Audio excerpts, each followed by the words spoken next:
All right, so let's make a formal introduction for our listeners. Good afternoon, Lulu. My name is Claudio. I'm calling you from Washington, D.C. From the studio in Fairfax City, we're very humble and grateful that Lulu Ash accepted our invitation to our show. Lulu, welcome to the show. Hello, Claudio. Very, very happy to be here. Thank you. So tell me, let's go back to the beginning. With everything that is going on in the world with the pandemic, people wanted to take the vaccine. Some people don't believe in the vaccine, and people dying, and we live in crazy times for the last, I don't know, 12 months or so. But how you holding up? How the pandemic is affecting your life, your creativity, your inability to go out and much that kind of stuff? Well, I think it's been quite an interesting process. The first lockdown that we had was actually not a bad one because the weather was amazing. So everybody kind of went, wow, this is beautiful. We can see nature. We can do all these things. Yeah. And because we were allowed out, we were allowed to do exercise and go out. And I lived next to a very big park. So it was actually a time to just kind of stop and pause and take a deep breath and enjoy nature. But I think that as it's gone on, it's been much harder, especially over the winter, because it was horrible here, absolutely horrible, really chucking down with rain the entire time. And I think everybody felt very down. And of course, you'd kind of come out of the first lockdown going, yes, this is it. We're gonna get through this. And then to go back into another one was quite hard. I think creatively, it's been mixed. It's been much harder to get things done with my producer. So it's been lovely to be able to get back into the studio. But I found that it allowed me the space to sort of say, here I am, this is what I'm going to do. My time is now, basically, to start my work and to actually sort of put it out to the public, because I've been working for 2 years before that. So I just thought, yeah, time is now, get it done. So that it's been good in that respect. I got you. Yeah, for me, I was buying a lot more music that I was able to consume. So I put on the radio was forced me to listen to my own stuff because I buy a lot. Every Yeah, time I do an interview, people send me stuff, and I have a lot. So yeah, so I was able to listen to my own, a lot of records and vinyl and CDs that I was buying here in this house. It's like a townhouse. I have 4 floors, and I have in every floor I have music and stereo, so I can go to any floor and listen to my stuff. And also, I was going until March last year. I was going very fast in my life. yeah. I I'm a think that way everybody Yeah, feels. I work. I'm a computer engineer working for a kind of well-known company, and now I own a couple of other businesses. And I was going too fast, and I end up stopping and say, "What the heck? What are you doing? This is not important for you. You're making good money, and that's not the most important thing." And like they say, you need to stop and smell the roses and go to the garden, Yeah, and that's what's happened to me. So it's too bad that I don't know, too many people have that in the world, but for me, it was a great way to listen to my stuff, to determine what is important to me, what I want to do with the rest of my life, listen to my music, and think about the important stuff in life. I think that's quite a common theme. I mean, definitely more people just got to enjoy nature and enjoy their families, because I know a lot of people who leave the house at 8 o'clock in the morning or earlier, especially in London, 6 o'clock in the morning, come back at 10 o'clock at night, really never see their kids. Their work is so stressful. And there's never any downtime. The only downtime is when they're on holiday. And then it always takes you sort of half that holiday just to relax. So suddenly people got to put their kids to bed. They got to have dinner with their kids for the first time, or lunch with their kids for the first time, breakfast, lunch and dinner, all three, and Yeah, share things, share experiences with them. So I think it's had a lot of, obviously it's been catastrophic in terms of the loss of life, just quite extraordinary. But the positive side is that I think it's brought families together. yeah, absolutely. So let's go back to the beginning. Were you born like in a musical family? How old were you when you began uh, starting taking, piano lesson or guitar lesson? How were Well, you? my father was an award-winning chorister in Ireland. So I was born into that, but he died when I was quite young, when I was 9. My mum always liked music, and we listened to a lot of the albums that he used to listen to, like Frank Sinatra and Peggy Lee. But I was naturally quite musical. I didn't learn an instrument, and that's my biggest regret, because I could play things by ear. So I sort of thought, oh, no, I won't bother. But I really, really regret that now. And I was naturally quite gifted musically. I did quite well at school musically. I had a really good ear for it, a natural ear for it. So I sort of carried on doing music. I went to a very musical school. It revolved around music. The whole school would do arias and things like that. And then I just sort of grew up like a normal teenager, listening to New Romantic, Duran Duran, Spandau, Kate Bush, that sort of thing.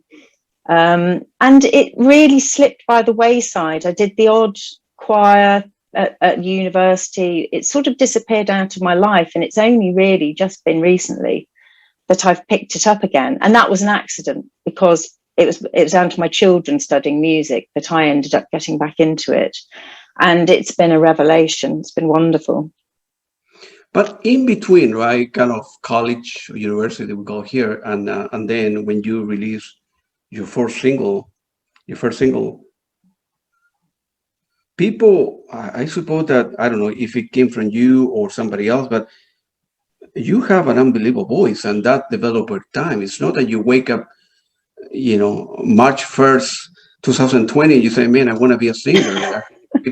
Some people. It was almost like that, actually. In a way, it was almost like that, because I sang and I had a nice voice. I didn't really think about it, just sang in the shower, sang as you do. Yeah. And then I started to learn guitar to try and help my children, actually. And my guitar teacher said, "Oh, you have a really nice voice. You should sing when we play." And I'm like, "Oh, I'm so embarrassed. I can't possibly do it." So I started to sing, and then I started to do more things in terms of singing, and that grew and grew. And suddenly it was my mother had died. My mother died about 11 years ago. And I was really struggling to cope with it. And the whole music thing just clicked at that time, where I was trying to look for a way to express myself.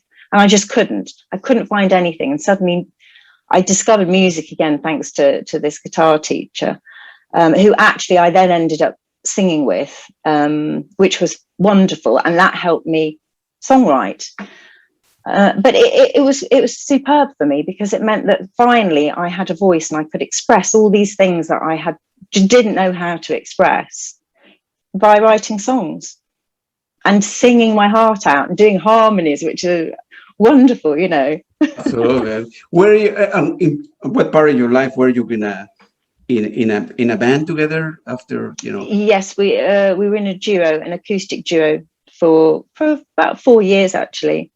But it was really nice, because it was lovely to be able to sort of talk to somebody about music, and he was very inspiring in terms of getting me to listen to different bands who I knew of or I didn't know of, and enriched my knowledge a great deal, which really helped, and in a way helped me find my voice. And I've gone on now to sort of do my own stuff and work with my producer.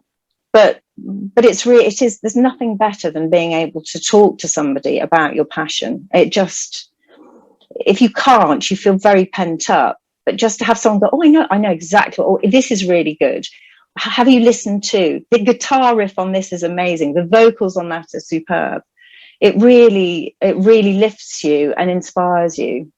Yeah, I will send you maybe tonight or tomorrow. I will send you a list of stuff that, according to me, that are great music bands that you never even heard. I would love to. I love that. I absolutely because love I'm that. always looking for I have, of course, a lot of music, but I'm always looking for new things. And via, Spotify or people emailing from the radio, and there's a lot of great music out there. Yeah. People, and I think you will like a couple of people from Australia that I'm in the process of contacting. So if you can be, they will blow you away, and nobody know them. I mean, nobody. Yeah. Few people know them, right? So they're great music, and to listen. For me, I couldn't live without music. It's as mentioned before. I get it's very important. It's part of my life, right? Yeah. Independent of Claudio being the engineer and doing other stuff, I do some stuff in finance and in real estate. I'm always come back to business. It's expensive business, to pay for all the shows and everything. But I'm very happy to. But it's at your core, isn't it? I mean, that's the thing. It's at your core, and when something is so passionate to you and so deep within you, you have to service it. You have to let it free, or you're just miserable. Yeah. I make a good living doing other stuff that will allow me to do the stuff. You see, I'm the type of person that I used to kind of live in the past and in the future. Now I'm in the moment most of my time, and when I'm 80 years old, I want to look back in my life, right, and say, man, I saw every single band that I wanted to see, from Eric Clapton to Peter Gabriel. I talked to Duran Duran. I interview Lulu Ash. I talked to this and that, and that's what I want to do. Besides being a good parent and a good husband or whatever, but it's great. It's great. The music give you a lot of passion. It's in terms of nowadays with used to be like people will go to hire a producer and a mixer, go to the studio, record some stuff, and now everything it's with the evolution of technology in music. Is this affecting your creative process at all? No, I think that it's healthy to have the balance. When I started working with my producer and exploring a lot of sounds that come via your computer, so via Logic, using Logic, different synths, different sounds that you could make. And that was very interesting to me, because before I had sort of been with an acoustic guitarist and band.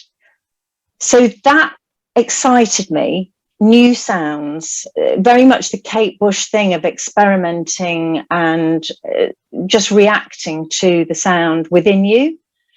So it didn't really matter where it came from, how it was generated, but as long as it hit the chord within you, you knew it was right.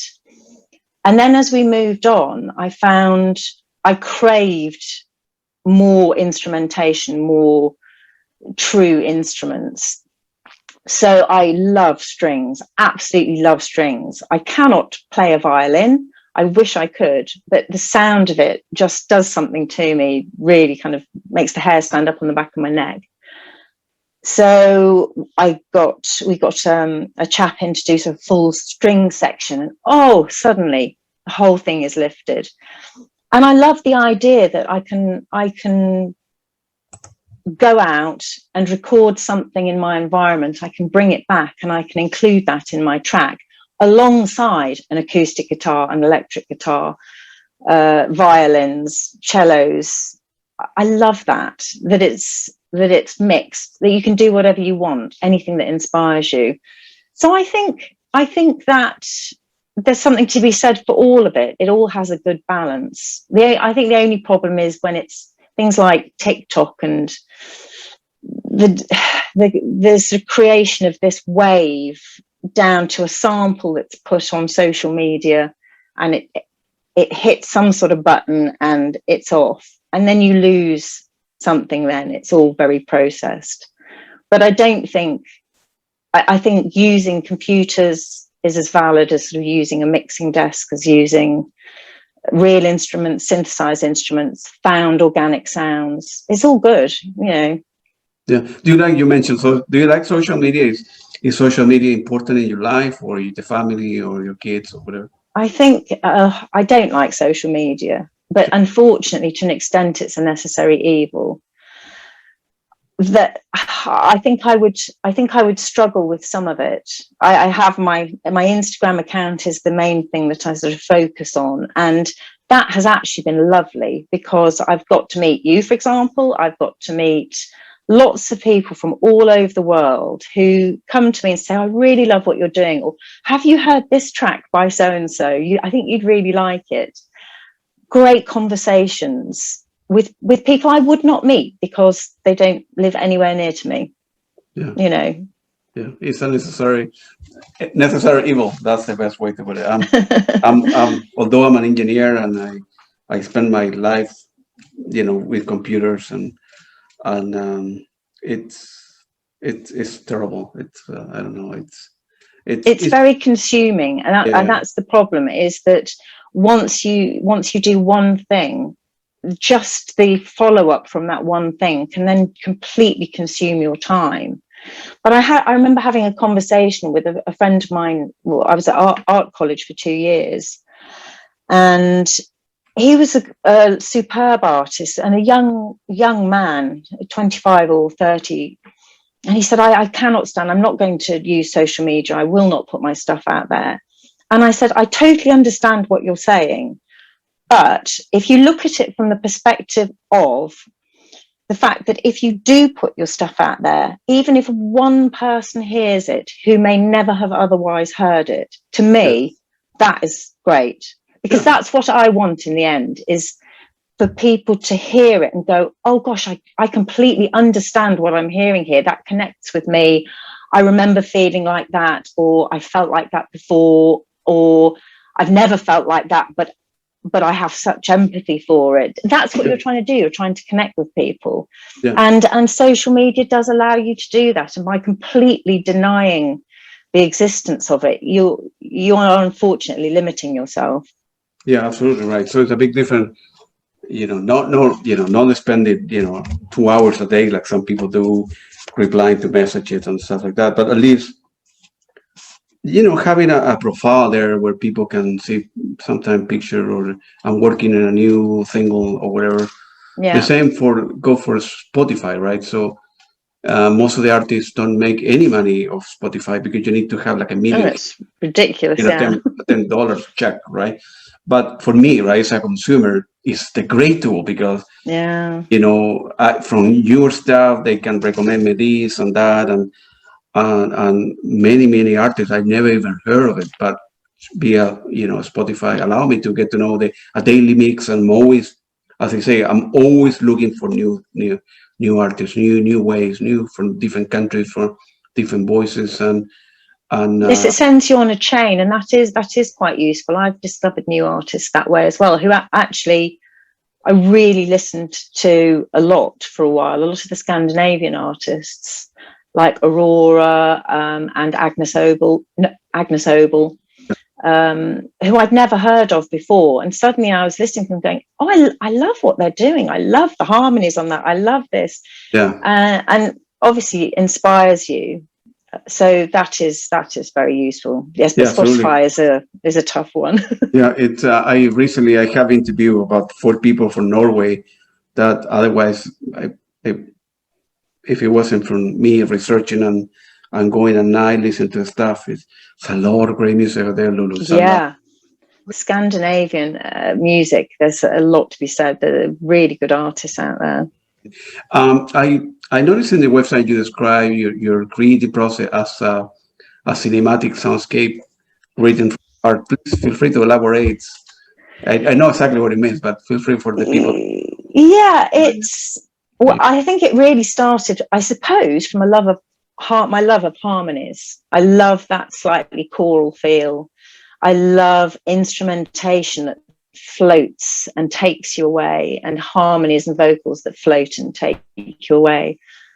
You mentioned Enya earlier, and that's very much that kind of just drifting away in your head to a different place, to a different time, and that's what I really want to the listener to get is a feel of faraway places, even if the lyrics aren't necessarily nice or floaty. If you get my meaning, even if the lyrics kind of contradict the sound, the feeling is escape and drifting. One of my references is Rachel's theme, Vangelis, the Blade Runner, which is just this beautiful vocal laid over beautiful instrumentation, and the hairs go up on the back. Even as I'm saying it, the hairs are going up on the back of my neck. So cleverly done, so cleverly put together, everything really well thought of. So it's not just a float. There are other things that kind of draw you and ground you as well. And I love that, absolutely love that. I love cinematic sound scores, you know. And that's what I really enjoy doing. And I found that when I was doing things that weren't so much like that, I've gone, oh, not sure about that. And I end up revisiting it and creating more of that cinematic feel, because that's where it feels right for me. Yeah, absolutely. You mentioned that particular movie. It's one of the best movies of Blade Runner. It was way ahead of this time, way ahead of that, from 1980. Oh yeah. Scott, and the music by Vangelis is unbelievable. I have seen that movie probably, I don't know, like 10 times, and I have out of that, I have a lot of soundtrack too, and I have like 4 different versions from that. Yeah. You know, some are 1 CD, some are director cut, other I bought in Tokyo. They're like 2, 3 CDs, and music that they didn't use in it's a lot of great stuff. Man. It's a beautiful music. But the other it's very thing, important. yeah, And the written from the heart aspect. Yeah. You know, the written from the heart aspect is really important to me. It has to be genuine. I can't sort of write about things that I don't know or don't feel, which some people can. Some people are great at sort of writing a story about something that they haven't necessarily experienced, and they've sort of created it. But I watch other people, I think about my own life, I watch scenarios on television that really sort of hit home to me, and that's what I write about. It's got to connect to me, because I feel if it connects with me, it will connect with the listener as well. Yeah, your music, I'm quite sure that you have heard this comment that the lyrics itself, right? The music is great, but let's separate the music. But the lyrics with great music in the background, it resonates with a lot of people. You know, it's if you're talking about your mom or your kids or your life, whatever that may be, it may be a common thing for a listener like myself, right? So your music, it resonates. You get very emotional. Plus, you have ethereal feel that you have behind it. It's great stuff, man. You know, very good music. So it's unbelievable that the lyrics for me, they're, as I say, always have been important for what people. I'm losing you a bit. Yeah. Can you hear me better now? Is it better? Yes, I've got you back now. Yeah. What I was saying, that the lyrics. Yeah, lyrics are very important to me as well. And resonate with a lot. Your lyrics, I'm quite sure, resonate with a lot of people, and having that. I hope so. I think so, because they are, as you say, they are things that everyone has experienced or can relate to. And obviously they're, for example, with the ballad, I mean, that's a very personal one, and is very much a kind of narration of my life. But even if you don't experience what I've experienced, you can empathize, or you can relate to that. You've heard of somebody, or it does sort of hit a chord, I think, with a lot of people. Mm. On one hand, this is kind of a sort of personal question. You open up, if something happened to you, whatever that may be, you open up to the world with writing lyrics about it. Does it affect you? It's easy for you to take your feelings out of you and make it a song, or put in somebody else's shoe. Doesn't affect you? Exposing yourself to the world with the lyrics? Makes me feel a lot better, actually. I think that's the truth, is it makes me feel a lot better. It's like just having a really good old vent, you know. It's like just sitting there and ranting on about something. Just get it off your chest. It is good, and I listen to it, and obviously I know the story, but I don't think to myself, oh gosh, why on earth did I open my mouth and and say that to the world? No, it's much more a case of I listen to it and it's like ranting all over again. Just gotta let it go. I think it's brilliant therapy. Inexpensive therapy, let me put it to you that way. You don't have to pay for a psychiatrist, and but it's great. It's great. You boys have been compared to Kate Bush, Enya, and all these famous singers. What make you feel about that when you did a cover of Kate Bush's song? Well, it's a massive compliment, isn't it, really? Because they're extraordinary singers. I mean, particularly Kate Bush, because it's not just her voice, it's everything that surrounds her bravery with experimentation at such a young age, her sort of constant belief in what she was doing, never afraid to push the boundaries, and I love that. And they're great artists, and if I can come even partially close, then it's a massive honor. Gotcha. Have you ever met her or no, Kate Bush? Have you ever met her? No. Or seen her live? No, I haven't, unfortunately. I missed her at the Odeon. I was gutted.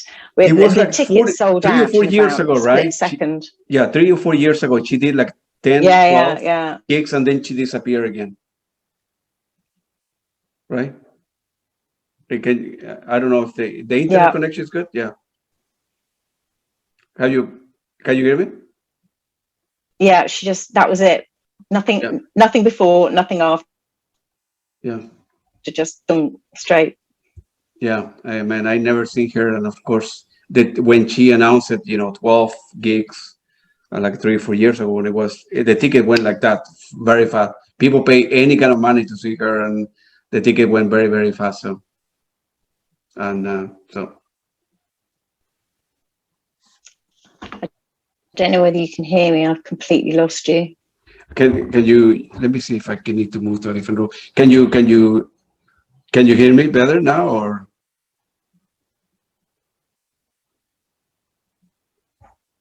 We're talking about Kate Bush when she announced it before. I think she did like 12 nights in a row 4 years ago, and the ticket went very, very fast, and people pay a lot of money to see her. So I never been able. I don't know if she will ever tour again. I don't. What can you do? If you are a consumer and I don't know. She's so private. She's such a private person that I think it's not her cup of tea at all, but it would be lovely if she did. Yeah, and she didn't. I bought a CD set with 2 of the nights, but she didn't do like a YouTube, like a Blu-ray or a video there. No, it's too bad, man. I don't know. I would love to see her. The same happened. I don't know if you know David. You know who David Sylvian is? Yes. Japan. Huh? Yeah, from Japan. Yeah, from Japan. Yeah. From Japan. Yeah, he's unbelievable person. Unbelievable. And of course, he disappeared. He doesn't want to tour anymore, and whatever. I never seen him live, and I don't know if I'll be able to see him. Like playing. Yeah. But you need to respect the artist, the person's life, and I don't know. And if you have if you have the opportunity to collaborate with other musicians, dead or alive, who that would be either opening up for them or doing a song together. Of course, Kate Bush. That's a tricky one. Yeah, Kate Bush. Annie Lennox, probably. I think that would be incredible. Absolutely incredible. I'm trying to think who. Imelda May, who's currently she's got an album out at the moment, and I think she'd be great to collaborate with as well. She's a very interesting Irish artist, much more kind of rock and roll based work. But yeah, I think Annie Lennox's voice is just out of this world, and as a person she's just so inspiring and very strong and independent, and has done an enormous amount for female music. And I loved